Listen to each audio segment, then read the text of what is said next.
Once upon a time, in a bright and happy village called Okuta, there lived a young girl named Amara. Amara was not like other girls. She had a gift that everyone in the village admired and loved. Amara could dance. When she danced, her feet moved like the wind, her arms flowed like water, her eyes sparkled like stars. Even the old women at the market would stop selling tomatoes just to watch her move. Ah, look at Amara, they would shout. She dances as if the earth itself is singing through her. Children would clap, drummers would play faster, and Amara would smile and dance even more. Every morning, after fetching water from the stream, Amara would start dancing on the path. The water in her pot would shake, but somehow it never spilled.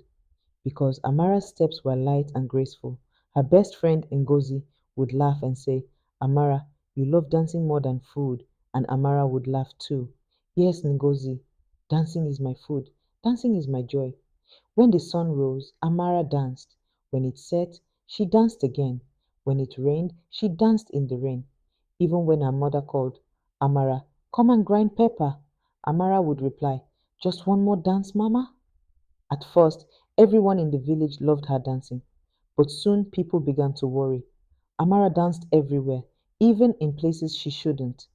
At the village meeting, she danced. At the stream, she danced. Even during the chief's speech, when everyone was quiet, Amara's feet would start tapping. Ah, this child, her mother sighed. Amara, must you dance all the time? Amara would smile sweetly and say, Mama, I cannot help it. My heart beats to the sound of the drum Ngozi tried to help too. Maybe rest today, Amara. Let's play or cook instead. But Amara only laughed. No, Ngozi, let's dance. Life is sweeter when we dance. Soon people started whispering. Something is wrong with that girl, said one old woman. Maybe the spirits of the drum have caught her, another said. One day, the chief announced a great festival, the Festival of Drums. It was a time when all the drummers from nearby villages would come together to celebrate and make music. People dressed in bright colors. The air smelled of roasted yam and palm oil.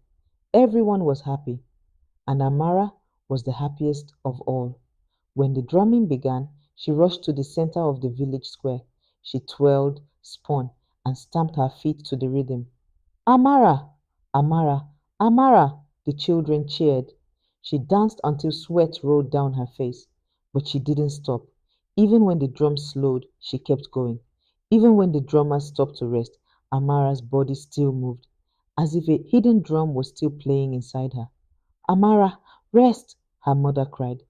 But Amara could not hear. She danced until night fell and the moon rose high in the sky. That night, as Amara slept, she heard drumming in her dreams.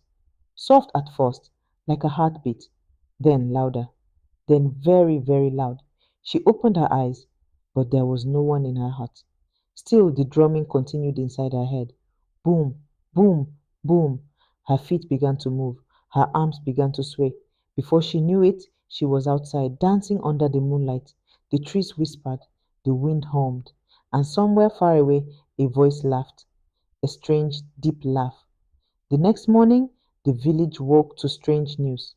The chief's messenger ran from house to house, shouting, everyone, stay inside!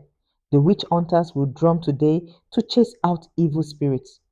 The old witch hunters had made a special drum, one that only witches could hear. When it played, any witch hiding in the village would reveal herself and dance without control. The people gathered at the square, silent and afraid. The old men sat in a circle. The drummers began to play the witch's drum, a slow, deep, heavy sound that made the ground tremble. Boom, boom, boom. Everyone looked around nervously. Would anyone start dancing? Would a witch be revealed? At first, nothing happened. Then, suddenly, Amara's feet began to move. Her hands rose, her body turned. She danced into the middle of the square, her eyes closed, her face pale. Amara, her mother screamed. Stop! Stop dancing! But Amara could not stop. The drummer's beats called her deep into her bones. The elders gasped. The people whispered, Oh no, maybe she is not just a dancer. Amara cried. Help me! I can't stop. But her body didn't listen. She spun faster, faster, her feet moving like fire. Dust rose from the ground. Her wrapper flew in the wind.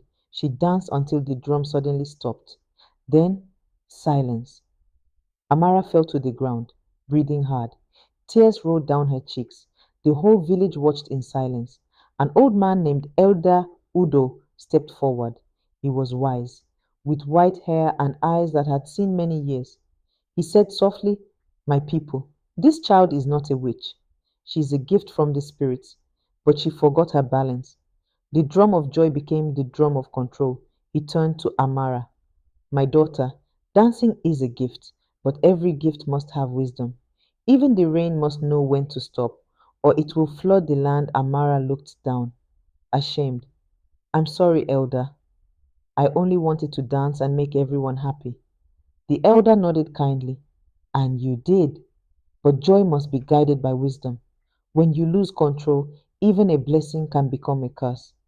From that day, Amara changed. She still danced.